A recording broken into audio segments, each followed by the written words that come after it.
നമസ്കാരം, ഞാൻ ഡോക്ടർ പ്രശാന്ത് പിള്ള.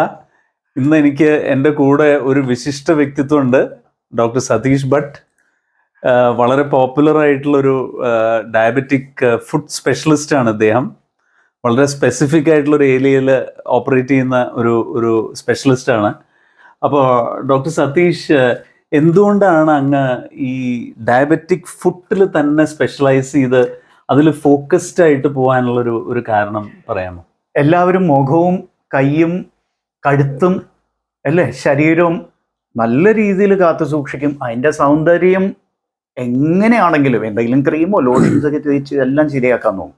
കാൽപാദങ്ങൾക്ക് വേണ്ട രീതിയിൽ പരിചരണം നമ്മുടെ ആൾക്കാർ കൊടുക്കാറില്ല. ആകെ ചെയ്യുന്ന എന്താണെന്ന് വെച്ചാൽ ഷൂസും ചെരുപ്പും അത് ഏറ്റവും വില കൂടിയ ബ്രാൻഡോ അല്ലെങ്കിൽ ഡിസൈൻ അതൊക്കെ ചോദിച്ച് വാങ്ങിക്കും. എന്നാൽ കാൽപാദങ്ങൾ നമ്മുടെ ഈ ഭാരം ഒരു ആയുസ് മുഴുവൻ ഏറ്റെടുത്ത് അല്ലേ ഈ ഒരു ആയുസ് മുഴുവൻ കൊണ്ടേ നടക്കാനുള്ളവയാണ് എന്ന് നമ്മൾ ചിന്തിക്കാറുണ്ടോ? ഇല്ല. മറ്റുള്ള അവയവങ്ങളിൽ നിന്ന് വളരെ വ്യത്യസ്തമായ ഒരു പ്രവർത്തന രീതിയാണ് കാൽപാദങ്ങളുടെ. കാൽപാദങ്ങൾ പലപ്പോഴും നമ്മൾ ഒരു സ്ഥലത്ത് നിന്ന് വേറൊരു സ്ഥലത്തേക്ക് ലോക്കോമോഷന് വേണ്ടി മാത്രം ഉപയോഗിക്കുന്ന അവയവമാണെന്ന് പലരും കരുതാറുണ്ട്. എന്നാൽ ലോക്കോമോഷൻ ചെയ്യുന്നത് ഒരു ശരീരഭാഗത്തെ മാത്രമല്ല, ഒരു ശരീരഭാരത്തെ മുഴുവനാണ്.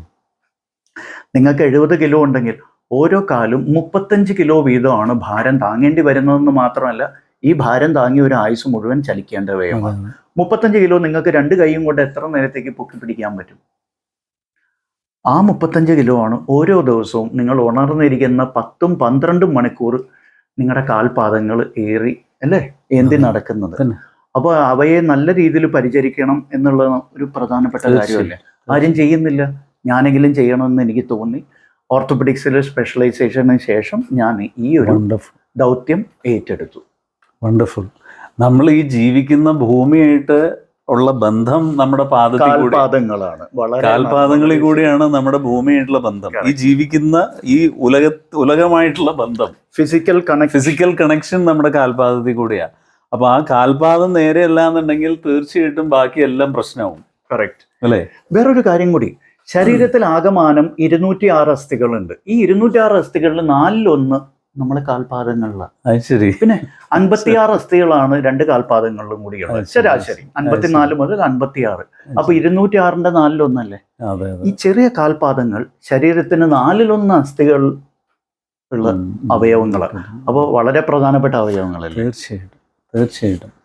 അപ്പൊ അങ്ങനെയുള്ളപ്പോ ഇപ്പൊ അങ്ങ് ഡയബറ്റിക് സിറ്റുവേഷനിൽ ഡയബറ്റിക് ഫുഡ് കെയറിനെ പറ്റി ധാരാളം സംസാരിച്ച് കേട്ടിട്ടുണ്ട്. ഈ ഡയബറ്റിക് അല്ലാത്ത ഒരു തരത്തിലുള്ള പ്രശ്നങ്ങളും ഇല്ലാത്ത ഒരു നോർമൽ ഇൻഡിവിജ്വൽ എന്തൊക്കെ രീതിയിൽ പാദങ്ങൾ സംരക്ഷിക്കണം എന്നൊന്ന് വിവരിച്ചു തരാമോ? ഓക്കെ. പാദ സംരക്ഷണം എന്ന് പറയുന്ന ചർമ്മ സംരക്ഷണം അല്ല. ആദ്യം അത് ഓർക്കണം.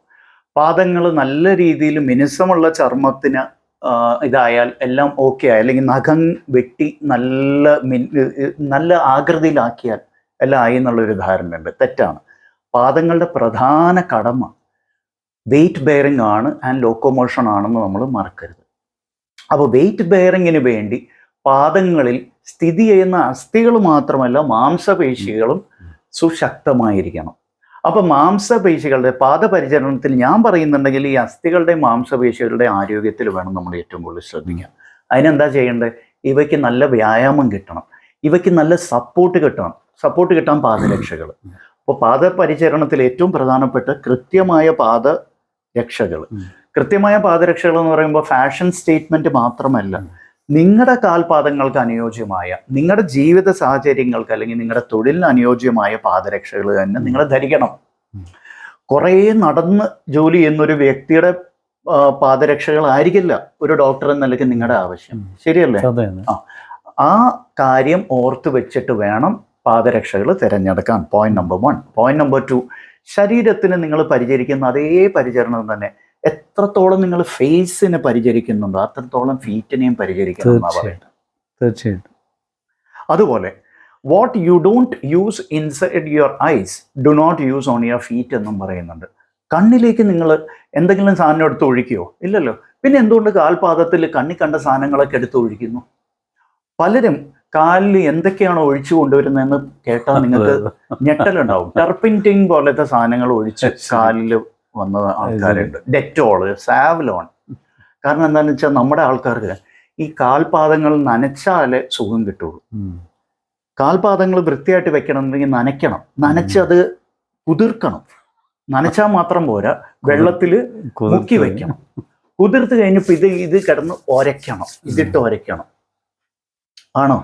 അത് ബാത്റൂമിന്റെ പ്രതലം ആയിക്കോട്ടെ, മാറ്റ് ആയിക്കോട്ടെ, എന്തും ആയിക്കോട്ടെ, ടവൽ. നമ്മൾ കുളി കഴിഞ്ഞ് വന്നാൽ നമുക്ക് നല്ല രീതിയിൽ നമ്മുടെ പാദം ഒപ്പിയെടുക്കാൻ അല്ലെങ്കിൽ പാറ്റ് ഡ്രൈ ചെയ്യാൻ അറിയില്ല. അതിട്ട് ഒരയ്ക്കണം. ഒരച്ചു കഴിയുമ്പോഴാണ് ഏറ്റവും കൂടുതൽ പ്രശ്നം ഉണ്ടാകുന്നത്. Even in non diabetics. Because the skin, കാൽപാദത്തിന്റെ സ്കിൻ പല സ്ഥലങ്ങളിലും പല ടൈപ്പ് ഉള്ളതാണ്.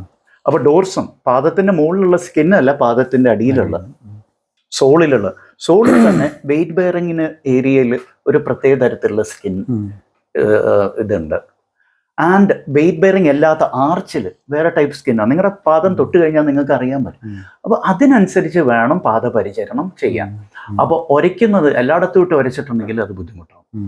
പിന്നെ നഖം വെട്ടുന്നത് പലപ്പോഴും എഗെയിൻ ഫാഷൻ സ്റ്റേറ്റ്മെന്റ് ആയിട്ടാണ് പലരും നഖം വെട്ടുന്നത്. മിക്കവാറും പ്രശ്നങ്ങൾ വിളിച്ചു വരുത്തുന്ന ഒരു കാര്യമായിട്ട് ഞാൻ കാണാറുണ്ട് പലപ്പോഴും. ആൻഡ് അനാവശ്യമായിട്ടുള്ള ലേപനങ്ങൾ, അനാവശ്യമായിട്ടുള്ള ഇറിറ്റൻസ് കാലിൽ പുരട്ടാതിരിക്കുക. സിമ്പിൾ നോൺ ഡയബറ്റിക്സിന് വേണ്ടിയുള്ളത്. അപ്പോൾ ഒന്ന് ഫുട് വെയർ, രണ്ട് please do not use any irritating stuff on your feet. അതുപോലെ നഖം വെട്ടുന്നത്, please take care of your nails and take care of the fact that ഏറ്റവും പ്രധാനപ്പെട്ട കാലിൻ്റെ കടമ എന്താണ്? Weight bearing and locomotion. ഇവ കൃത്യമായിട്ട് നടത്താം. അപ്പൊ അതായത് അതിന്റെ കൂട്ടത്തിലെ എക്സസൈസും പ്രധാനമാണ്. Very important. And never smoking. Smoking ആണ് കാൽപാദത്തിന് ഏറ്റവും കൂടുതൽ പ്രശ്നം ഉണ്ടാക്കുന്നത്. ടൊബാക്കോ എങ്ങനെയാ നിങ്ങൾ കേട്ടിട്ടുണ്ടാവും. പണ്ട് സ്മോക്കേഴ്സ് ഡിസീസ് എന്ന് പറഞ്ഞ ഒരു അവസ്ഥ തന്നെ ഉണ്ടായിരുന്നു. TAO എന്നാണ് അതിന്റെ ഫുൾ ഫോം. ത്രോംബോ ആൻജൈറ്റിസ് ഓബ്ലിറ്ററാൻസ് എന്ന് പറയുന്ന ഒരു അവസ്ഥയും.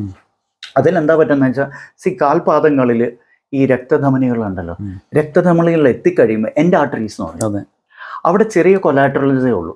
അപ്പൊ ഈ എൻഡ് ആർട്ടറീസിൽ എന്താ പറ്റുന്നത്? പുകവലിയിലൂടെ വരുന്ന ഇൻഫ്ലമേഷൻ കാരണം, നീർക്കെട്ട് കാരണം അതിൽ ചിലപ്പോൾ രക്തം കട്ടപിടിച്ച് ഒരു വിരലിലേക്ക് പോകുന്ന രക്തധമനിയിലാണെങ്കിൽ ആ വിരലിലേക്കുള്ള രക്തോട്ടം പൂർണ്ണമായിട്ടും തടസ്സപ്പെടും. ആണല്ലോ. അപ്പോൾ അവിടെ ഗാംഗ്രീൻ വന്നിട്ട് പിന്നെ ആ വിരൽ തന്നെ മുറിച്ച് കളയേണ്ടി വരാറുണ്ട്. സ്മോക്കേഴ്സ് ഡിസീസ് എന്നാണ് അതിനെ അറിയപ്പെടുന്നത് തന്നെ. നോൺ ഡയബറ്റിക്സിലും ഇത് ഒരുപാട് കാണാറുണ്ട്. അപ്പോൾ പാദപരിചരണത്തിന് വളരെ പ്രധാനപ്പെട്ട ഒരു കാര്യം കൂടിയാണ് പുകവലി, അല്ലെങ്കിൽ പുകയില പൂർണ്ണമായിട്ടും ഉപേക്ഷിക്കുക എന്നുള്ളത്.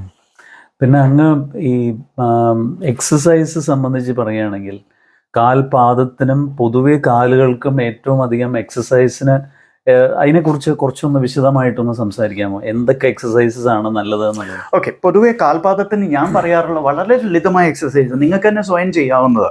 അതായത് വെറുതെ ഇങ്ങനെ ഒരു കാലെടുത്ത് മറ്റേ കാലിൻ്റെ മുകളിലേക്ക് അങ്ങോട്ട് വെക്കുക. എന്നിട്ട് സ്ട്രെച്ചിങ് വെച്ച് തുടങ്ങാം. Stretching on your own, that is active stretching, പിന്നെ പാസീവ് സ്ട്രെച്ചിങ്. ആക്റ്റീവ് സ്ട്രെച്ചിങ് എന്ന് പറയാൻ നിങ്ങൾ സ്വയം ചെയ്യുന്ന, പാസീവ് എന്ന് പറയുമ്പോൾ നിങ്ങളുടെ കൈ സഹായത്തോടെ ചെയ്യുന്നത്. ഇത് വളരെ നല്ലൊരു എക്സസൈസാണ്. അതുപോലെ ഫ്ലെക്ഷൻ എന്ന് പറയുന്നത് പലപ്പോഴും ആൾക്കാർക്ക് ഈ വിരലിന്റെ ഈ ജോയിന്റ് ഉണ്ടല്ലോ, ഇന്റർഫെലൻജിയൽ ജോയിന്റ് എന്ന് പറയുന്നത്, ഇന്റർഫെലൻജിയൽ ജോയിന്റ് പലപ്പോഴും ഫ്ലെക്സ് ചെയ്യാൻ സാധിക്കാറില്ല. അവർ ഫ്ലെക്സ് ചെയ്യാൻ പറയുമ്പോൾ ഇത് ഇങ്ങനെ ചെയ്യും. നമുക്ക് വേണ്ടത് ഇതാണ്, ശരിക്കും ഇത്തരത്തിലുള്ള. അങ്ങനെ ചെയ്യുന്നതിലൂടെ ഈ ടെൻഡോൺസും പിന്നെ ഈ സപ്പോർട്ടിങ് ലിഗമെന്റ്സും പിന്നെ മസിൽസിനും നല്ല സ്ട്രെച്ചിങ് കിട്ടും. അപ്പൊ അത് ഒരു ഉഗ്രൻ എക്സസൈസ് ആണ്. പിന്നെ ടിപ് ടോയിങ് വിത്ത് സപ്പോർട്ട് ചെയ്യുന്നതാണ് നല്ലത്. എന്ന് വെച്ചാൽ നിങ്ങൾ ആദ്യം എഴുന്നേറ്റ് നിൽക്കുക, പിന്നെ നിങ്ങളുടെ കാൽപാദങ്ങളിൽ നിങ്ങളുടെ ഭാരം ഉയർത്തുക. ബാലൻസ് തെറ്റാതെ നോക്കുക. Please be careful. ഇത് അമിത ആവേശത്തിൽ ആരെങ്കിലും പോയിട്ട് വീണ് അപകടം ഉണ്ടാക്കരുത്. So please be careful. Tip towing.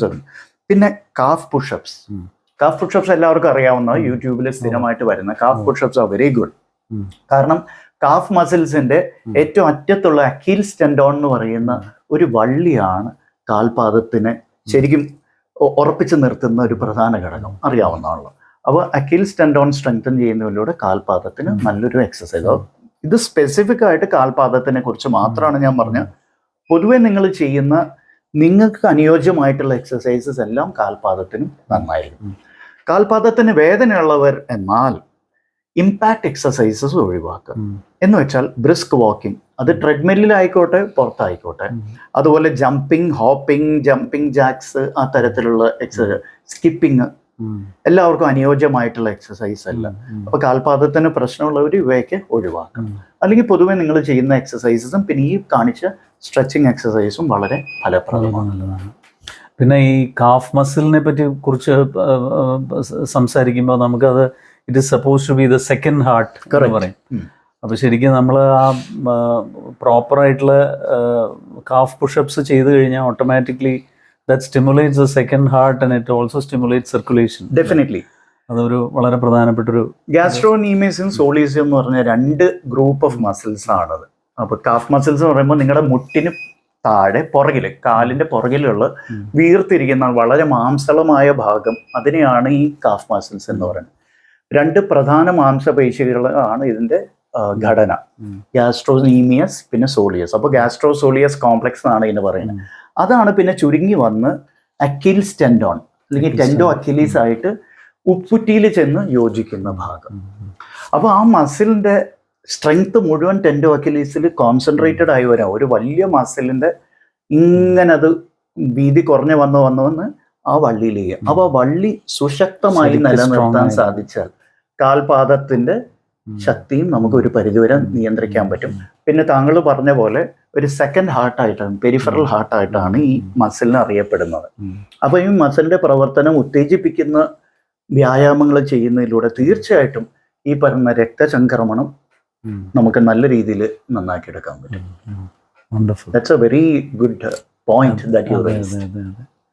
പിന്നെ ഇപ്പോൾ ഒരുപാട് പേര് ധാരാളം നടക്കണം, ഓടണം, ചാടണം, ഒരു certain ഏജ് കഴിഞ്ഞാൽ ഇത് പാടില്ല എന്ന് പറയുന്ന ഒരു വിഭാഗം സ്പെഷ്യലിസ്റ്റും ഉണ്ട്. ഇപ്പൊ പണ്ട് കാലത്തൊക്കെ നടന്നാൽ മതി, അത് തന്നെ വലിയൊരു എക്സസൈസ് ആണെന്ന് പറഞ്ഞിരുന്നു ആൾക്കാർ. പക്ഷെ ഇന്നിപ്പോ പലരും അതിനെ എതിർപ്പ് പറയുന്നുണ്ട്. ഒരുപാട് ഫോഴ്സിബിൾ ആയിട്ടുള്ള രീതിയിൽ നമ്മൾ നടന്നുകൊണ്ട് പ്രത്യേകിച്ച് പ്രയോജനങ്ങളൊന്നും തന്നെ ഇല്ല എന്ന് പറയുന്ന ആൾക്കാരും ഉണ്ട്. അതുകൊണ്ട് വെയിറ്റ് ലോസും അതിനൊന്നും ഹെൽപ്പ് ചെയ്യില്ല എന്ന് അതിനെ കുറിച്ച് എന്താ? വളരെ ശരിയാണ്. ഞാൻ എതിർക്കുന്നവരിൽ ഒരാള്. കാരണം നടത്തൊരു നല്ല വ്യായാമമല്ല. ഇത് റെക്കോർഡ് ചെയ്ത് വെച്ചോ, നിങ്ങളിത് നോട്ട് ചെയ്ത് വെച്ചോ. നടത്തം ഒരു നല്ല വ്യായാമമല്ല. നടത്തം ഫിസിക്കൽ ആക്ടിവിറ്റി മാത്രമാണ്. എന്ന് വെച്ചാൽ ശാരീരികമായ ഒരു പ്രവർത്തനം. നമ്മൾ സംസാരിക്കുന്ന പോലെ മസിൽ കൺട്രാക്ഷൻ ആണ് വ്യായാമം എങ്കിൽ നമുക്ക് കുറെ വാചം അടിച്ചാൽ പോരെ. കാരണം എന്റെ താടിയെല്ലാം അനങ്ങുന്നുണ്ട്, അപ്പൊ അത് നല്ല വ്യായാമമല്ലേ. ഞാൻ കൈയും കാലും ഒക്കെ ഇട്ട് അടിക്കുന്നുണ്ട്, അത് നല്ല വ്യായാമമല്ലേ? അല്ല, that is physical activity. Exercise എന്ന് പറയുന്ന നടത്തം ഒരിക്കലും കണക്കാക്കാൻ പറ്റില്ല. എസ്പെഷ്യലി ഇപ്പൊ നമ്മൾ കാണാറുണ്ട് ലീഷർലി വാക്കിംഗ്, വെറുതെ റോഡിൽ കൂടി ഇങ്ങനെ നടക്കുന്നവര്, അവര് കരുതുന്നവര് വ്യായാമം ചെയ്യുന്നില്ല. ഒരിക്കലുമല്ല. അങ്ങനെ വ്യായാമം ചെയ്യണമെന്നുണ്ടെങ്കിൽ നിങ്ങൾ ഏതാണ്ട് 7 മുതൽ 8 km/h സ്പീഡിൽ നടക്കേണ്ടി വരും. എന്ന് വെച്ചാൽ ഏതാണ്ട് ജോഗിങ് സ്പീഡായി. പിന്നെ നടത്തം ഒരു ഏറ്റവും ശരീരത്തിന് ചെയ്യാവുന്ന പ്രക്രിയകളിൽ ഏറ്റവും എനർജി എഫിഷ്യൻ്റ് ആയിട്ടുള്ള ഒരു പ്രക്രിയയാണ് നടത്തം. എന്ന് വെച്ചാൽ ഏറ്റവും കുറഞ്ഞ എനർജി, ഊർജം, പക്ഷെ മാക്സിമം ഔട്ട്പുട്ട്. അപ്പോൾ ഇൻപുട്ട് വളരെ കുറവും ഔട്ട്പുട്ട് വളരെ കൂടുതലുമുള്ള ഒരു പ്രക്രിയ എന്ന് പറയുമ്പോൾ ഹൈലി എനർജി എഫിഷ്യൻ്റ് ആയിട്ടാണ് കണക്കാക്കുന്നത്, അല്ലേ? ശരിയല്ലേ? അങ്ങനെ എനർജി എഫിഷ്യൻ്റ് എന്ന് വെച്ചാൽ നിങ്ങൾ കുറെ കലോറി കത്തിച്ച് കളയുന്നുണ്ടെന്നൊക്കെ പറയുന്നുണ്ട്. ഇല്ല, നടത്തത്തിലൂടെ നിങ്ങൾക്ക് കാര്യമായ കലോറി ഒന്നും പോകുന്നില്ല, ഒന്നും നഷ്ടപ്പെടുന്നില്ല. എന്ന് വെച്ചാൽ വണ്ണം കുറയ്ക്കാൻ നിങ്ങൾ നടത്തത്തിലൂടെ ശ്രമിക്കുന്നത് വെറും വ്യർത്ഥമായ ഒരു രീതിയാണ്. ഓക്കെ, അപ്പോൾ നടത്തം നല്ലതല്ല എന്നാണോ പറഞ്ഞു വരുന്നത്? തീർച്ചയായിട്ടും അല്ല. നടത്തം നല്ലതാണ്. ഈ പറയുന്ന അയവിനും ജോയിൻസിന്റെ പ്രവർത്തനത്തിനും അതുപോലെ മാംസപേശികൾക്ക് അയവ് വരുത്തുന്നതിനും പിന്നെ കാർഡിയോവാസ്കുലർ എക്സസൈസ് എന്നല്ലെങ്കിൽ ഹൃദയവും അനുബന്ധ അവയവങ്ങൾക്കും ആരോഗ്യം പ്രദാനം ചെയ്യാനും അത് നിലനിർത്താനും നടത്തം നല്ലത് തന്നെ. പക്ഷെ അത് കാരണം നിങ്ങളുടെ വണ്ണം കുറയാനൊന്നും പോകുന്നില്ല. അതുപോലെ പ്രമേഹത്തിലെ കാര്യമായ മാറ്റങ്ങളും വരാൻ പോകുന്നില്ല. പിന്നെ കാലിന് പ്രശ്നമുള്ളവർ സൂക്ഷിക്കുക, വെളുക്കാൻ തേച്ചത് പാണ്ടാവാതിരിക്കുക. അമിതാവേശം കാണിച്ച് ഓടാനും ചാടാനും ജമ്പിങ് ജാക്ക് ചെയ്യാനും സ്കിപ്പിങ്ങിനൊക്കെ പോയി കഴിഞ്ഞാൽ കാൽപാദത്തിന് പണി കിട്ടും. വണ്ടർഫുൾ. ഈ റീബൗണ്ടിങ് എക്സസൈസസിനെ കുറിച്ച് എന്താ പറയാനുള്ളത്? റീബൗണ്ടിങ് എക്സസൈസിനോട് എനിക്ക് അഭിപ്രായമില്ല. ഇല്ല. ഓസ്റ്റിയോപൊറോസിസ് പ്രിവെന്റ് ചെയ്യാനായിട്ട് അത് ഹെൽപ്പ് ചെയ്യും? ഇല്ല. ഇല്ല. ഓസ്റ്റിയോപൊറോസിസ് പ്രിവെന്റ് ചെയ്യാൻ ഹെൽപ്പ് ചെയ്യുന്നത് ആകെ റെസിസ്റ്റൻസ് എക്സസൈസസ് ആണ്. You have to do resistance exercises എന്ന് വെച്ചാൽ വെയ്റ്റ്സ്, ഈവൻ നിങ്ങൾ വെയ്റ്റ്സ് പൊക്കുന്നില്ലെങ്കിൽ നിങ്ങളുടെ ബോഡി വെയിറ്റ് ഒരു റെസിസ്റ്റൻസ് ആയിട്ട് ഉപയോഗിച്ച് നിങ്ങൾക്ക് ചെയ്യാവുന്ന, ഉദാഹരണം സ്ക്വാറ്റ്സ്, അതിന് നിങ്ങൾ വേറെ വെയിറ്റ്സ് ഒന്നും അന്വേഷിച്ച് പോകേണ്ട ആവശ്യമില്ല. നിങ്ങളുടെ ബോഡി വെയിറ്റ് ആണ് അവിടെ റെസിസ്റ്റൻസ് ആയിട്ട് പ്രയോഗിക്കുന്നത്. ആ രീതിയിൽ എക്സസൈസസ് മാത്രമേ ഓസ്റ്റിയോപൊറോസിസിനെ തടയുന്നതായിട്ട് ശാസ്ത്രീയമായിട്ട് തെളിയിക്കപ്പെട്ടിട്ടുള്ളൂ. അല്ലാണ്ട് ഈ റിബൗണ്ട് എക്സസൈസസ് ഒക്കെ വെറും ഒരു ഫാഡ് മാത്രമാണ്. വളരെ സന്തോഷം. നമ്മുടെ പ്രേക്ഷകർക്കായിട്ട് ഞാൻ ഫുഡ് കെയറിനെ സംബന്ധിച്ച് ഫുഡിൻ്റെ സ്പെഷ്യലിസ്റ്റ് ആയിട്ടുള്ള ഡോക്ടർ സതീഷ് ഭട്ടിനോട് ഞാൻ ചില ചോദ്യങ്ങൾ ചോദിച്ചു. വളരെ ഭംഗിയായിട്ട് നമുക്ക് അദ്ദേഹം ഉത്തരങ്ങൾ തന്നു കഴിഞ്ഞു. ഈ വീഡിയോ ഇഷ്ടപ്പെട്ടെന്ന് കരുതുന്നു. തീർച്ചയായിട്ടും ലൈക്ക് ചെയ്യുക, സബ്സ്ക്രൈബ് ചെയ്യുക. നന്ദി, നമസ്കാരം. നമ്മൾ രണ്ടാളും ശരീരത്തിന്റെ രണ്ടറ്റങ്ങൾ കൈകാര്യം ചെയ്യുന്നവരാണ്, എന്നാലും ഒരേ വഴിയിലൂടെ സഞ്ചരിക്കുന്നവരാണ്. It was great talking to you. നിങ്ങളും ആസ്വദിച്ച് കാണുമെന്ന് വിശ്വസിക്കുന്നു. Thanks for the. Thank you. Bye bye. Thank U.